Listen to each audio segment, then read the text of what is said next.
Title number 3 ठीक है बेटा, देखो 3.4.2 इवैल्यूएशन 5 सॉरी है ना, 5 नहीं 4 आएगा ना, पहला एवरेज दूसरा इंस्टेंटेनियस, हाँ 5 आएगा बराबर। Evaluation of change in velocity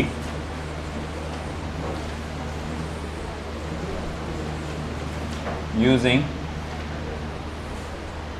acceleration time graph.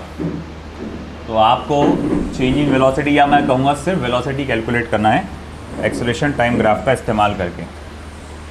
बहुत आसान है, देखो सिंपल सी बात है यार। देखो कैसा है, तुमने एक्सेलरेशन निकाला, इंस्टेंटेनियस एक्सेलरेशन निकाला, कैसे निकाला? dv/dt करके।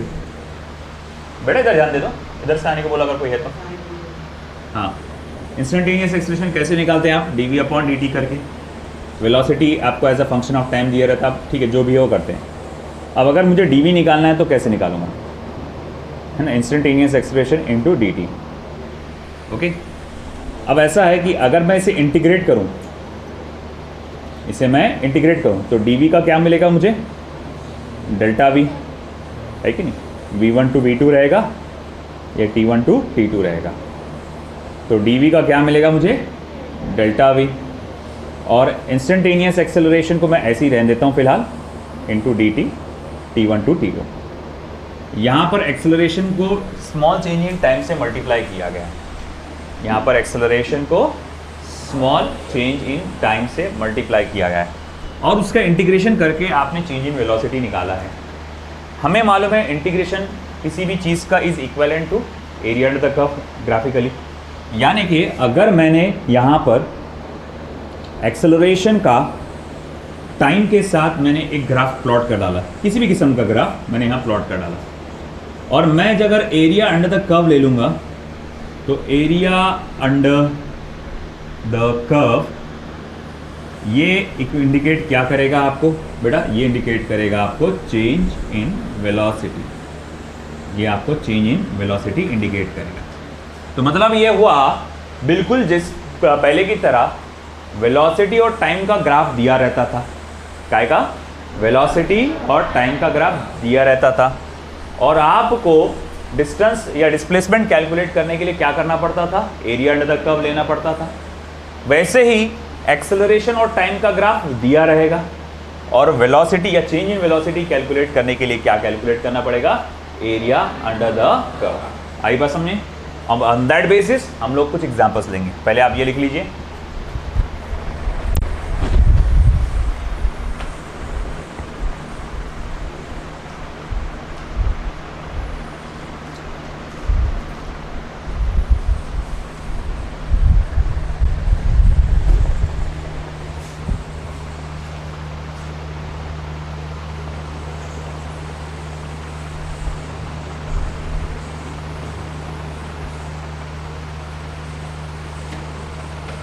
the acceleration time graph of a particle moving in a straight line is as shown in figure. Is as shown in figure.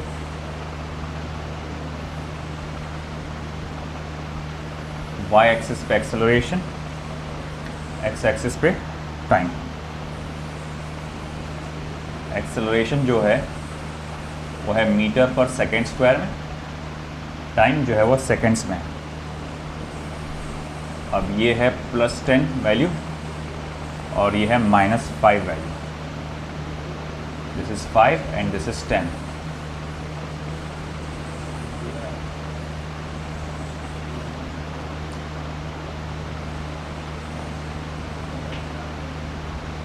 ठीक है। क्वेश्चन पूरा नहीं हुआ। कैलकुलेट द वेलोसिटी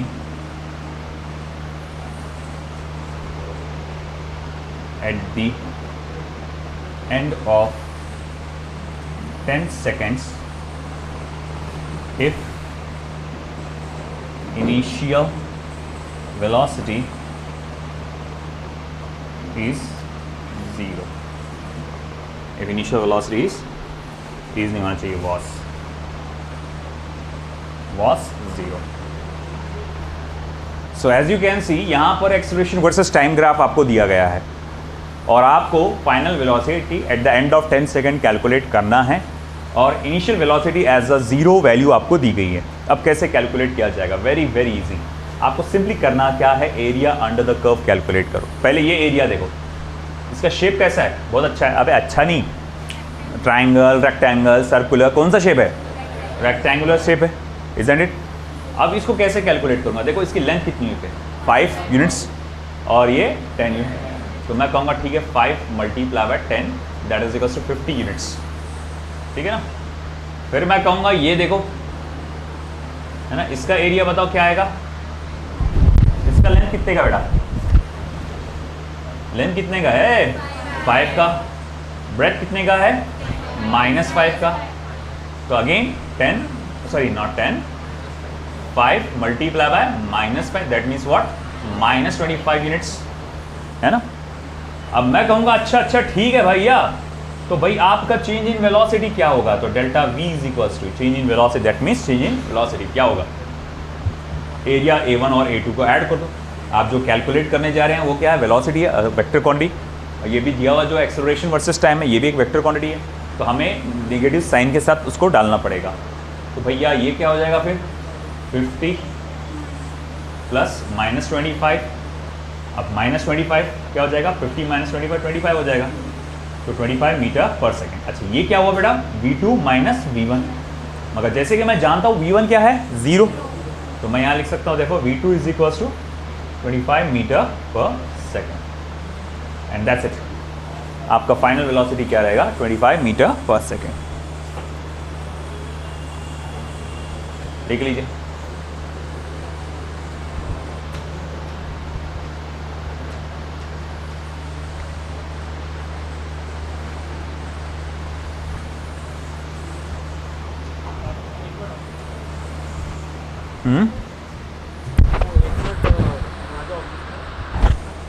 हाँ ठीक है, कंटिन्यू रखिए आप।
Next,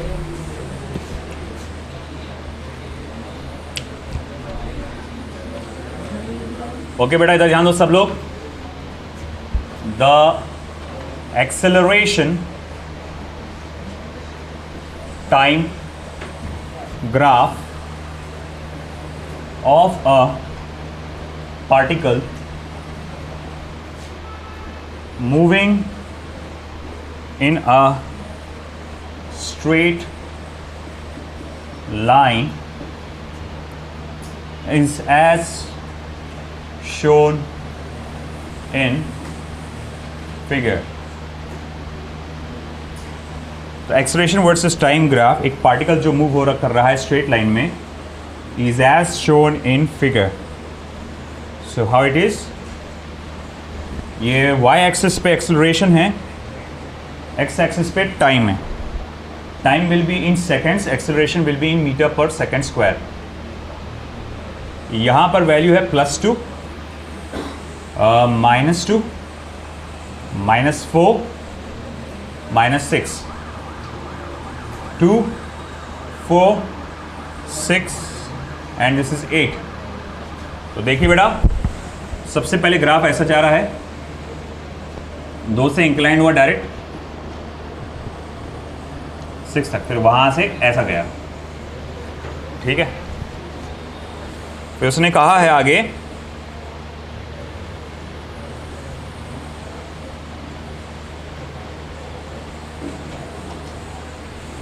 eight time t equals to 0 the velocity of particle at time t equals to 0, the velocity of particle is 10 meter per second, full stop. What is the velocity at t equals to 8 seconds? At the end of time, that is 8 second, what could be the velocity? आपसे पूछा गया है 8 second के and पर velocity क्या रहेगा, आपसे ये पूछा गया है। अब ये कैसे कैलकुलेट होगा, वेरी सिंपल। फिर से करना क्या है, एरिया अंडर द कर्व। आप ये पहला सेक्शन देखो, ये वाला, ये हो जाएगा A1। इसका शेप कैसा है बेटा, triangular. What is the area of triangle, half of base into height. What about the base, base कितने का है, 6 यूनिट्स का है, और हाइट कितने का है, 2 यूनिट्स का है। तो it will be half of base is 6 multiply by 2, यानी कि इट विल बी 6 यूनिट्स। फिर आई बारी इसकी, इसका शेप कैसा बेटा, अगेन वंस अगेन ट्रायंगल। तो भाई मैं बोलूँगा ये एरिया क्या आएगा, हाफ ऑफ बेस, बेस कितने का बेटा, 2 यूनिट्स का, और हाइट कितने का है, -6 का। तो base multiply by height, that is -6, that will be how much, -6 units. तो अब अगर सपोज करो मुझे निकालना है चेंज इन वेलोसिटी, तो v2 minus v1 is equals to क्या आएगा, a1 plus a2। What is a1, 6 plus -6, and that will be how much, 0। तो v1 जाएगा उधर, देखो v2 is equals to how much, v1, but as we know v1 is already given, it's around how much, 10 meter per second. So the final velocity, that is the velocity at the end of 8 seconds will be how much, 10 meter per second. आया समझ में, ठीक है, लिख लो बेटा। जो चीज integration से निकल रही वो एरिया अंडर द कर्व से निकलेगी, जो चीज डेरिवेटिव से निकल रही वो स्लोप से निकल जाएगी, है ना।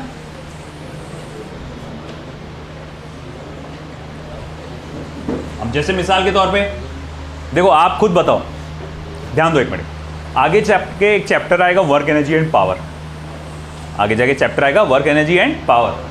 पावर का फॉर्मूला होता है dW/dt, है ना। पावर का फॉर्मूला क्या होता है, dW/dt। अब मुझे एक बात बताओ, अगर वर्क वर्सेस टाइम का ग्राफ दिया रहे तो मैं पावर कैसे कैलकुलेट करूंगा, एरिया अंडर द कर्व लेकर कि स्लोप लेकर, बोलो बोलो, कॉन्फिडेंटली बोलो, गलत तो गलत, क्या लेंगे, स्लोप।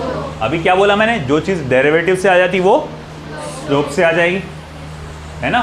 तो वर्क वर्सेस टाइम का ग्राफ दिया हुआ है, मुझे पावर निकालना है तो क्या लेना पड़ेगा, स्लोप, है ना, स्लोप ऑफ द ग्राफ। वहीं अगर मैं बोलूँगा, देखो एक और एक ऐसा आता फॉर्मूला जिसमें इम्पल्स कैलकुलेट करना पड़ता, तो ये कुछ हाँ D delta P into delta T करके ऐसा, D T P into D T करके कुछ ऐसा रहता, sorry F is equal to D P by D T, sorry F into D T, F into D T रहता।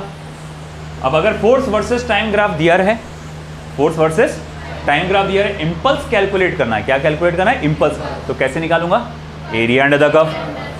आप खुद ही पता लगा सकते हैं, धीरे धीरे चीज़ें आपको खुद समझ में आने लगेंगी कि यहाँ एरिया अंडर द कर्व लेना है कि स्लोप लेना है। बस याद रखना, जो चीज़ डेरिवेटिव से निकलेगी वो स्लोप लेके निकलेगी, जो चीज़ इंटीग्रेशन से निकलता है वो एरिया अंडर द कर्व से निकल जाता है। लिख लो,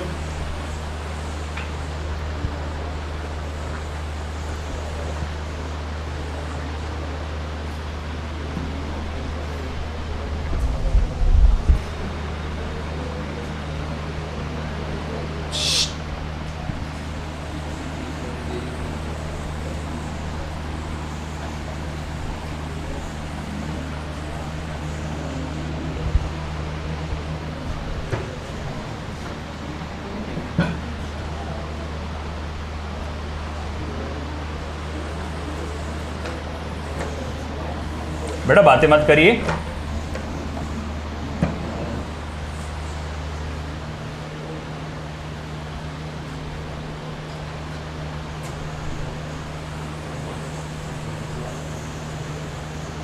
यहां तक का जो भी फैक्टर्स है ना, पूरा अच्छे से पक्का कर लो, बहुत अच्छे से पक्का कर लो, स्ट्रांग बना लो एकदम, क्योंकि आगे एक नई जर्नी स्टार्ट होने वाली है। काइनेमेटिकल इक्वेशंस आपके लिए वो सिर्फ 3 इक्वेशंस है, आपने जो पढ़े होंगे 10th स्टैंडर्ड में, v equals to U plus A T, S is equals to U T plus half of A T square, V square is equals to U square plus twice of A X. अब मज़ा आएगा यहाँ पर, आए हाय हाय इतने ज़बरदस्त problem, क्या बोलना। फिर उसके बाद रिलेटिव वेलोसिटी का तड़का लग जाता है उसमें, आखिरी में सबसे लास्ट टॉपिक है वो रिलेटिव वेलोसिटी। जेई वालों के लिए स्पेशल, ज़्यादातर जेई वालों को भर भर के काइनेमेटिकल इक्वेशन और रिलेटिव मोशंस उसके प्रॉब्लम्स आते हैं। जेई वालों तो क्या है, मिक्स कंसेप्ट क्वेश्चन आते हैं, एक सिंगल कॉन्सेप्ट पे नहीं आता, आते ऐसा भी नहीं आते। 2023 का पेपर उठा के देखोगे, इतना इजी है, सारे के सारे क्वेश्चन इतने इजी है, बहुत इजी है। मेंस तक, मेंस का इतना इशू नहीं है, मेंस क्रैक करना आसान है ना। मेंस में तुम अच्छा, बल्कि मैं तो बोला मेंस देखो क्या होता कई बार, ठीक है आप एडवांस के लिए तैयारी कर रहे हैं, आप चाहते IIT में मिल जाए एडमिशन, दैट्स वेरी गुड, मगर कई बार अगर मेंस को बहुत अच्छे से फोकस करें आप, है ना, आइडियली जेई वालों के लिए, तो आगे जाके अच्छे अच्छे इंजीनियरिंग कॉलेजेस NIT के हैं, है ना, IIIT के है, COEP के है, VIT के है, VGTI के है, उससे भी इजीली हो जाता।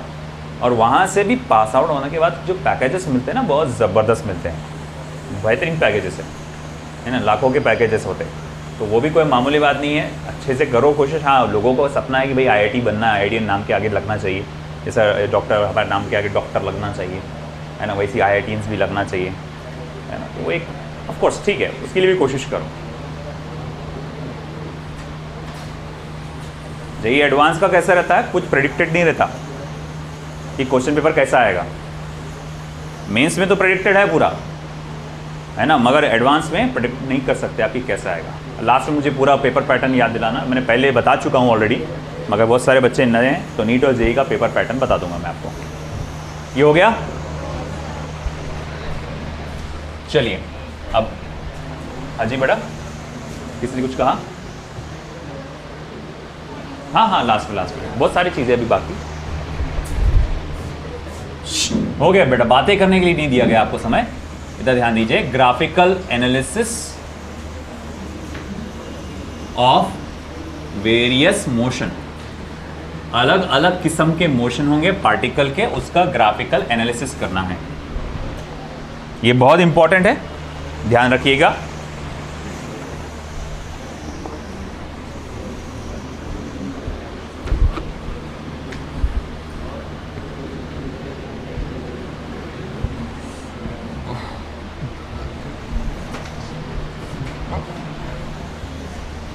हमको देखो 3 किस्म के ग्राफ बनाने, पोजीशन वर्सेस टाइम या फिर डिस्प्लेसमेंट वर्सेस टाइम, और साथ ही साथ आपका velocity versus time and acceleration versus time.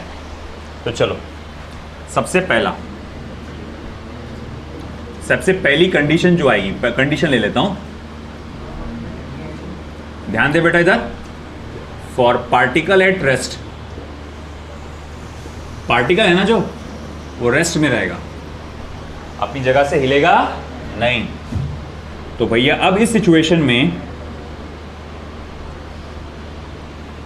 Position याद रखे बेटा, यहां मैं एक्स एक्सिस पे, एक्स का मतलब क्या होगा, position, position versus time graph कैसा बनेगा for the particle at rest. याद रखना एक्स का मतलब पोजीशन। तो भैया देखो पार्टिकल एट रेस्ट पे किसी एक पोजीशन पे खड़ा हुआ है, मिसाल के तौर पे ये एक्स एक्सिस है यहाँ से, और मैं 2 मीटर्स पे खड़ा हूँ, 0 सेकेंड पे कहाँ हूँ मैं, 2 मीटर्स पे, 2 मीटर के लोकेशन पे खड़ा हूँ। 1 सेकंड हो गया, 2 सेकंड हो गया, 3 सेकंड, 4, 5, 6, 7, टाइम आगे बढ़ते जा रहा, टाइम तो अपना आगे बढ़ते जाएगा, मगर मेरी पोजीशन वही है 2 metre 2 metre 2 metre 2 metre 2 metre. इसी कारण से पोजीशन वर्सेस टाइम ग्राफ कुछ ऐसा बनेगा, है ना। ये हमने कहा कि देखो भैया आपका जो ये कांस्टेंट रहेगा। फिर उसके बाद अगर मैं कहूँ अच्छा ठीक है, आपका डिस्प्लेसमेंट वर्सेस टाइम ग्राफ कैसा रहेगा, डेल्टा एक्स ले लेते हैं, डिस्प्लेसमेंट वर्सेस टाइम ग्राफ कैसा रहेगा, कौन बताएगा डिस्प्लेसमेंट वर्सेस टाइम ग्राफ कैसा रहेगा। अरे जब मैं वहीं खड़ा हूं, मेरा डिस्प्लेसमेंट ही नहीं हो रहा है, टाइम तो आगे बढ़ता रह जाएगा मगर डिस्प्लेसमेंट हो रहा क्या, तो फिर डिस्प्लेसमेंट वर्सेस टाइम ग्राफ क्या रहेगा, 0। डिस्प्लेसमेंट क्या रहेगा मेरा, 0 थ्रू आउट। ठीक है, ये हो गया आपका पहला, पोजीशन वर्सेस टाइम ग्राफ और डिस्प्लेसमेंट वर्सेस टाइम ग्राफ। दूसरा है ना आपका वेलोसिटी वर्सेस टाइम ग्राफ। ये तो बहुत आसान है, अरे भैया तुम्हारा डिस्प्लेसमेंट ही नहीं हो रहा तो फिर वेलोसिटी कहाँ से होंगी तुम्हारे पास, तो वेलोसिटी भी क्या आ जाएगी, 0। हो सके तो अगर आप ये अलग कलर की पेन से बनाना, और अगर आपके पास अलग कलर की पेन नहीं है तो उसको थोड़ा डार्क कर देना, ऐसा मोटा लाइन बना देना, पता लगने के लिए कि यहाँ से लाइन बनाई गई है। फिर उसके बाद तीसरा एक्सेलरेशन वर्सेस टाइम ग्राफ।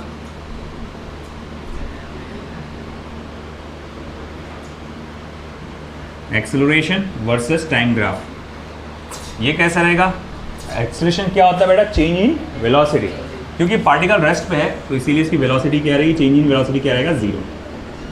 तो वंस अगेन ये रहेगा आपका acceleration versus time graph for particle at rest, है ना। तो अगर पार्टिकल रेस्ट पे रहा तो इस तरह से आप देख लीजिए सारे ग्राफ कैसे बनते हैं। फिर उसके बाद second category, particle in uniform motion. अगर पार्टिकल यूनिफॉर्म मोशन में रहा तो, यानी वेलोसिटी क्या है बेटा, कांस्टेंट है। तो फर्स्ट डिस्टेंस, देखो पहला जो पोजीशन वर्सेस टाइम ग्राफ है वही ग्राफ रहेगा डिस्टेंस और डिस्प्लेसमेंट वर्सेस टाइम, सेम रहता है। यहाँ पर चाहे आप पोजीशन लिखो, चाहे डिस्प्लेसमेंट लिखो, चाहे आप डिस्टेंस लिखो, बात कैसी रहेगी, सेम। अब पोजीशन वर्सेस टाइम ग्राफ, देखो पार्टिकल यूनिफॉर्म मोशन में है, यानी वेलोसिटी कैसी है, कांस्टेंट है, यानी इक्वल टाइम में इक्वल डिस्टेंस कवर कर रहा हो। आप मैथमेटिकली भी सोचो, देखो आप जानते हैं x is to V T, ये जानते हैं ना, डिस्प्लेसमेंट हो या वेलोसिटी है या जो भी है, ये x is to V T होता। अब अगर मैं कहूँगा देखो यहाँ पर क्या है, v कांस्टेंट है, तो x इज टू क्या हो जाएगा, फिर ये कांस्टेंट इंटू जो भी है कांस्टेंट v इंटू टी जो भी है, हम कहेंगे ये बिल्कुल y इक्वल्स टू mx जैसा ग्राफ बन गया, है कि नहीं। और y इक्वल्स टू mx का ग्राफ कैसा बना था, straight line passing through the origin, तो ये ग्राफ कुछ ऐसा बनेगा, है ना, इस तरह से कि भैया ये इस तरह से आगे रहेगा। देखो ये डिस्प्लेसमेंट वर्सेस टाइम ग्राफ है, अगर ये डिस्प्लेसमेंट वर्सेस, गौर से सुनना, बहुत बड़ी इंपॉर्टेंट बात बोल रहा हूँ मैं, अगर ये डिस्प्लेसमेंट वर्सेस टाइम ग्राफ है तो ये 0 से शुरू होगा, ये कहाँ से शुरू होगा, 0 से। मगर ये अगर पोजीशन वर्सेस टाइम ग्राफ है, क्या बेटा, पोजीशन तो बोले कोई भी जगह से स्टार्ट हो सकता ना, अगर ये पोजीशन वर्सेस टाइम ग्राफ है तो ये यहाँ से भी शुरू हो सकता है ना।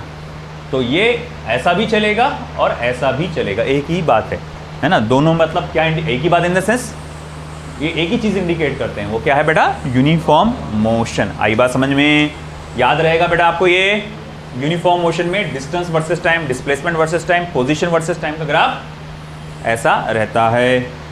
नेक्स्ट ये हो गया पहला। बाद में आएगा दूसरा वेलोसिटी वर्सेस टाइम ग्राफ। कौन बताएगा वेलोसिटी वर्सेस टाइम ग्राफ कैसा रहेगा बेटा, बताओ, सोचो ज़रा। टाइम आगे बढ़ते जा रहा मगर वेलोसिटी वही की वही है, वेलोसिटी कांस्टेंट है, बोलो कैसा है ना, पैरेलल अगर रहेंगी लाइन, क्योंकि देखो टाइम बढ़ते जा रहा मगर वेलोसिटी की वैल्यू वही की वही है। बात समझ रहे कि बेटा, यहाँ क्या बता रहा, टाइम बढ़ रहा, डिस्प्लेसमेंट बढ़ रहा है ना, मगर यहाँ टाइम बढ़ते जा रहा, वेलोसिटी वही की वही है, कांस्टेंट है। तो ये है पार्टिकल का यूनिफॉर्म मोशन में वेलोसिटी वर्सेस टाइम ग्राफ। अच्छा ठीक है, वेलोसिटी वर्सेस टाइम ग्राफ का तो पता चल गया। अच्छा एक्सेलरेशन वर्सेस टाइम ग्राफ कैसा रहेगा फिर, कौन बताएगा? सेम, चलो देखते हैं कौन सही बताता है, एक्सेलरेशन वर्सेस टाइम ग्राफ।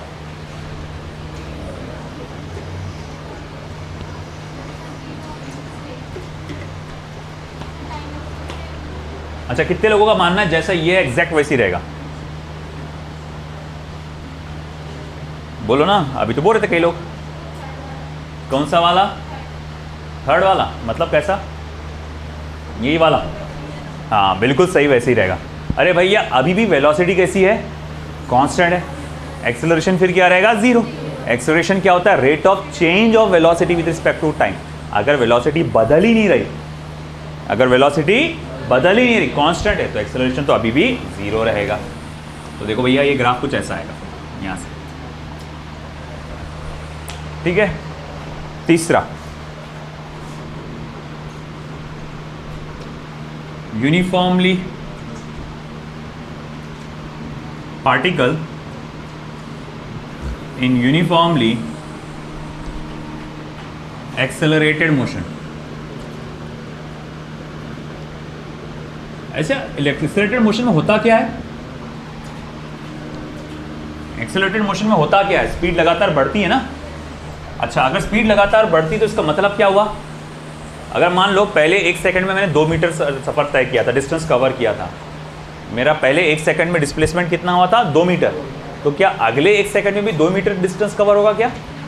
फिर अरे मेरी स्पीड लगातार बढ़ रही, तो इसका मतलब क्या, अगर मैंने पहले 1 सेकंड में 2 मीटर का डिस्टेंस कवर किया था, तो अगले 1 सेकंड में मेरा डिस्टेंस कवर्ड जो रहेगा वो 2 मीटर ही रहेगा, उससे कम रहेगा कि उससे ज़्यादा रहेगा? उससे ज़्यादा रहेगा। तो आपको मालूम है कि हर 1-1 सेकंड में जो डिस्टेंस कवर्ड रहेगा वो बढ़ता जाएगा, है ना, या डिस्प्लेसमेंट बोलेंगे, बढ़ता जाएगा। इस बात को ध्यान में रखना। फिर सवाल उठा, अगर ऐसी बात है, एक मेरे पास यूनिफॉर्मली एक्सेलरेटेड मोशन है, तो पोजीशन वर्सेस टाइम ग्राफ बनेगा कैसा? पोजीशन वर्सेस टाइम ग्राफ बनेगा कैसा?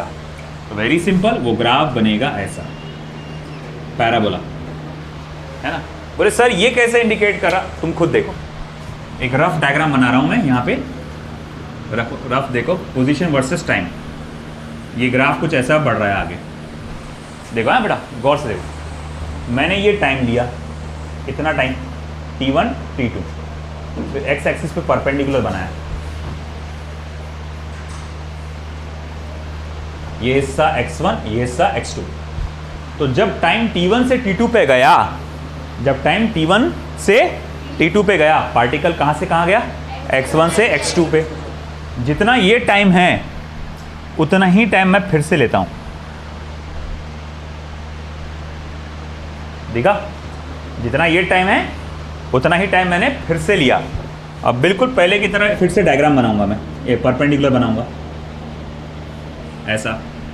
अच्छा ये टाइम क्या है बेटा, t3 से t4, और फिर ये देखो x3 से x4। तुमको कुछ नज़र आया? टाइम उतना ही बदला जितना पहले बदला था। ये साइज और ये साइज तकरीबन कैसा है, सेम है। टाइम उतना ही बदला जितना पहले बदला था, मगर देखो x कितना बदला, पहले इतना था x, और अब देखो x ज़्यादा बदला ना। पहले पार्टिकल यहाँ से यहाँ आया, तो अगली बार पार्टिकल यहाँ से यहाँ गया, इसका मतलब उसने डिस्प्लेसमेंट ज़्यादा किया, टाइम उतने ही टाइम में डिस्प्लेसमेंट ज़्यादा, यानी स्पीड बढ़ी, यानी कि कौन सा मोशन, एक्सेलरेटेड मोशन। तो याद रखना, पार्टिकल अगर यूनिफॉर्मली एक्सेलरेटेड मोशन में है तो आपका इंक्रीजिंग पैराबोला, इसको क्या बोलते हैं, इंक्रीजिंग पैराबोला, ठीक है।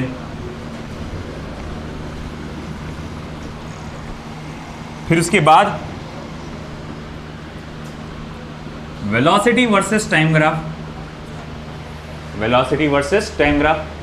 अब यहां पर क्या हो रही है, स्पीड बढ़ रही है, और कैसी बढ़ रही है, लगातार एक तरह से बढ़ रही है, यूनिफॉर्मली एक्सेलरेटेड मोशन है।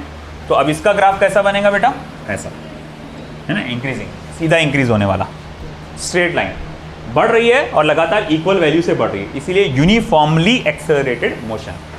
अच्छा ठीक है, फिर आपका एक्सेलरेशन वर्सेस टाइम ग्राफ कैसा आएगा, मैं बोलूँगा देखो एक्सेलरेशन यहाँ पर यूनिफॉर्म है, एक्सेलरेशन कैसा है यहाँ पर, यूनिफॉर्म एक्सेलरेशन है ना यहाँ पे, तो इसीलिए वो ग्राफ ऐसा जाएगा। ये एक्सेलरेशन कैसा है, यूनिफॉर्म है, एक्सेलरेशन की एक ही वैल्यू आएगी लगातार। जैसे मिसाल के तौर पे अगर मैं ऊपर से किसी नीचे किसी चीज़ को गिरा देता हूँ, उसकी स्पीड बढ़ती है लगातार, हर एक सेकंड में कितने से बढ़ती है, 9.8 9.8 9.8 से बढ़ती है। तो एक्सेलरेशन क्या होता है, चेंज इन वेलोसिटी को नापते हैं आप। तो मैं बोलूँगा एक सेकंड के बाद देखो क्या है, चेंज इन वेलोसिटी क्या है, तो बोले 9.8। अगले एक सेकंड के बाद देखो चेंज इन वेलोसिटी क्या है, 9.8। अगले एक सेकंड के बाद देखो बदलाव कितने का आया, 9.8। अगले एक सेकंड के बाद देखो बदलाव कितने का आया, 9.8। तो आया समझे, uniform accelerated motion, acceleration uniform है ना, तो इसीलिए इसका ग्राफ ऐसा बनेगा। आया समझ, लिख लो। उधर का हुआ क्या, पहले वाला सभी का लिखो जल्दी जल्दी, बी फास्ट।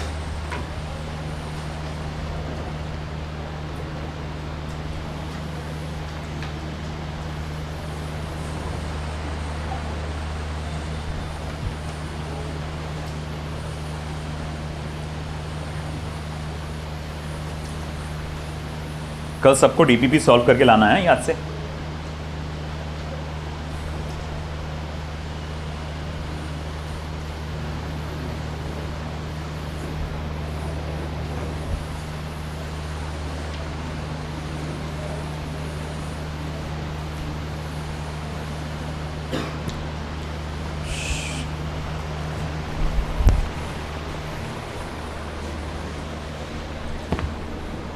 हो गया ऊपर का,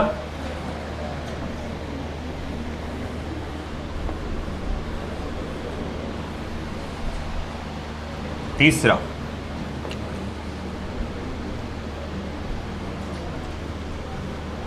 particle in uniformly retarded motion. Particle जो है एक यूनिफॉर्मली रिटार्डेड मोशन है में है, तो अब क्या, सबसे पहले पोजीशन वर्सेस टाइम ग्राफ,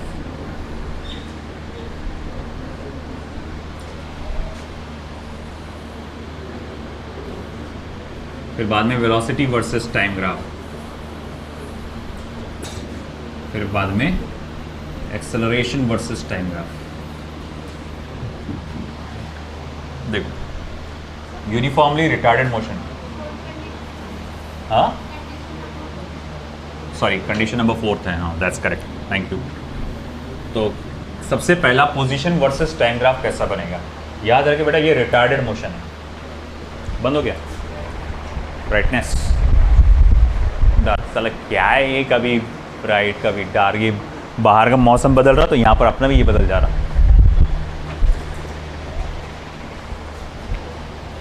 तो पोजीशन वर्सेस टाइम ग्राफ कैसा रहेगा, देखो ये रिटार्डेड मोशन है, ये ग्राफ कुछ ऐसा जाएगा, है ना, क्योंकि जब आप ऐसा बनाएंगे जैसे वो आप बनाते थे ना, मैंने बताया था एग्जांपल लेकर, बता ही देता हूँ मैं। इधर का नीचे का हो गया, तो देखो बेटा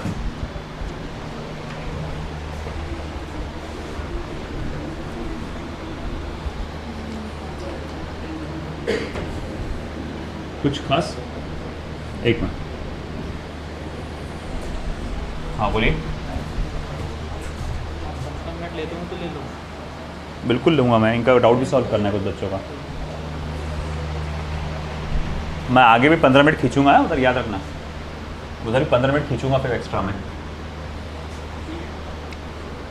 पोजीशन वर्सेस टाइम ग्राफ, देखो ये टाइम और ये डिस्प्लेसमेंट, देखो इतने टाइम में इतना,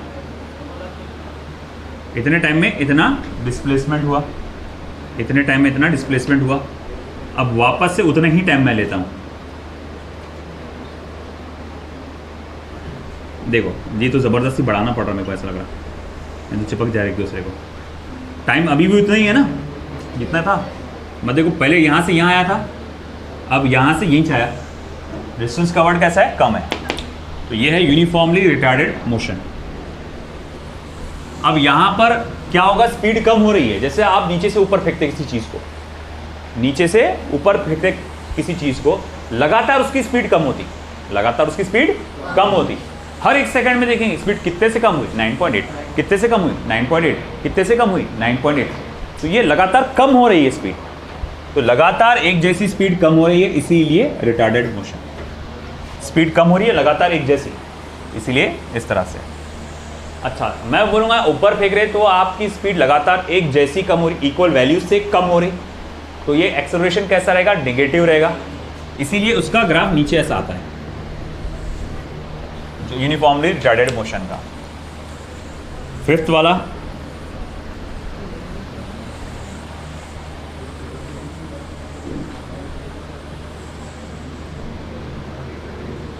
particle in non uniform accelerated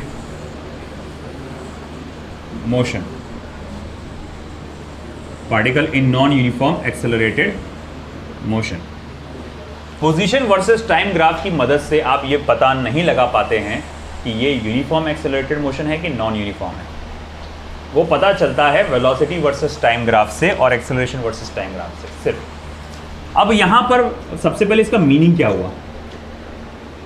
velocity versus time graph, देखो नॉन यूनिफॉर्म एक्सेलरेटेड मोशन मतलब क्या? मैं ऊपर से किसी चीज़ को नीचे गिराता था पहले, तो हर एक सेकंड में उसकी स्पीड 9.8 से बढ़ते जाती थी, मगर इस बार ऐसा नहीं हो। मान लो उसकी स्पीड पहले 9.8 से बढ़ी थी, अगली बार 10 से बढ़ रही, अगली बार 12 से बढ़ रही, अगली बार 14 से बढ़ रही।